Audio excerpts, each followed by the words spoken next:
Officer, I sincerely respect you taking the time to understand this divulgence. What Paul McCartney did with Greta, and long before Greta with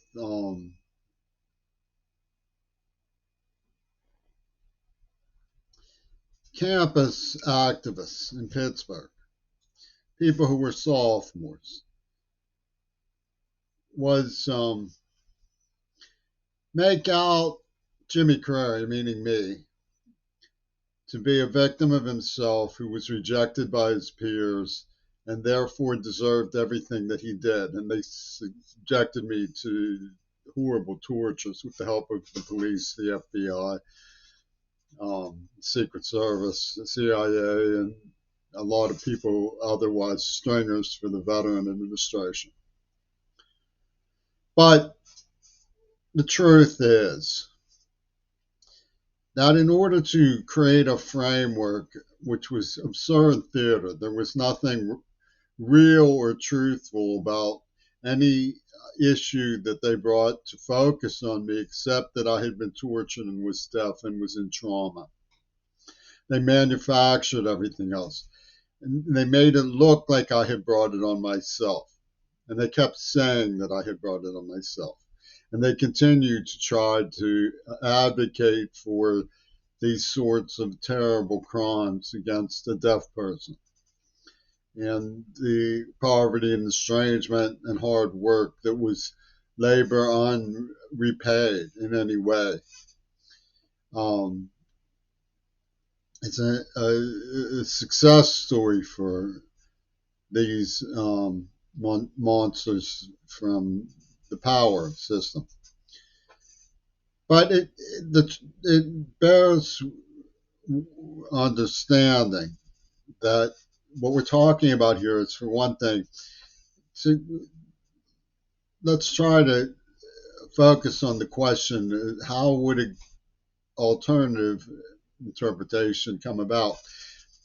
It's so obvious, everyone says, that Jimmy Carrey deserved it, that he brought it on himself. It's so obvious. How would an alternative interpretation surmount such so-called common approval? For one thing, we're talking about $1 trillion worth of rock stars. The ingenuity of Brian Eno and Robert Fripp alone is considered a masterpiece of the genre.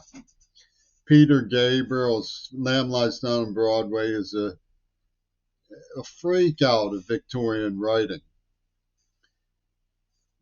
And the spin doctors all use heavy bias and favoritism and preference towards themselves. They have personality cults in show business that are gargantuan, that sell out in every megalopolitan complex in the United States of America and in Europe. After Cuba opened up for a while, I think the heavyweights went and played their rock. That was the symbol of liberation. And additionally, a Zionist, powerful psychiatrist prominent in Attica State Prison, a psychiatrist who rose to the top of the pyramid concerning criminal activity in the state of New York. He was in a postdoctorate council community. It wasn't just him alone. Ralph Todd was a powerful advisor to Governor Milton Schaap. He introduced me to Milton Schaap as a little boy. All of these people ganged up on an 11-year-old, 10-year-old when they started, 9.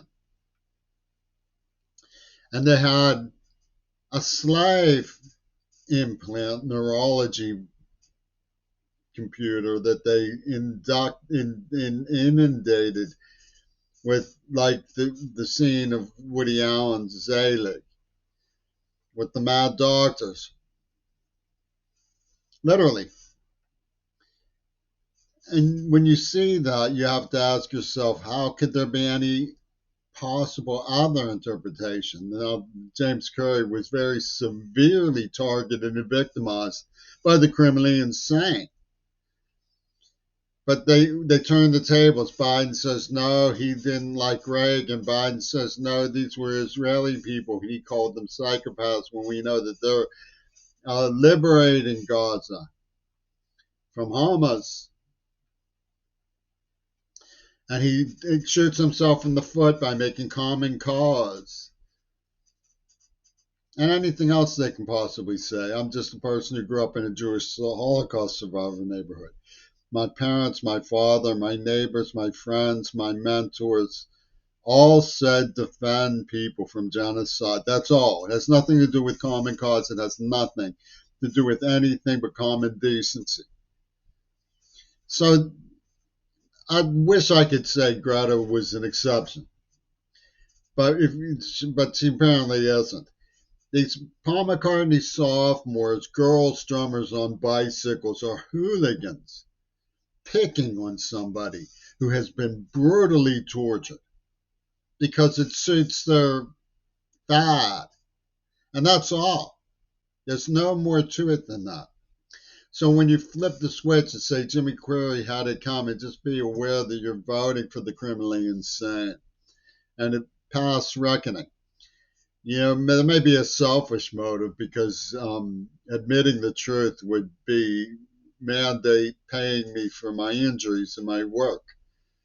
And that is an old son from the bellicose monstrosity of the Biden Union mind.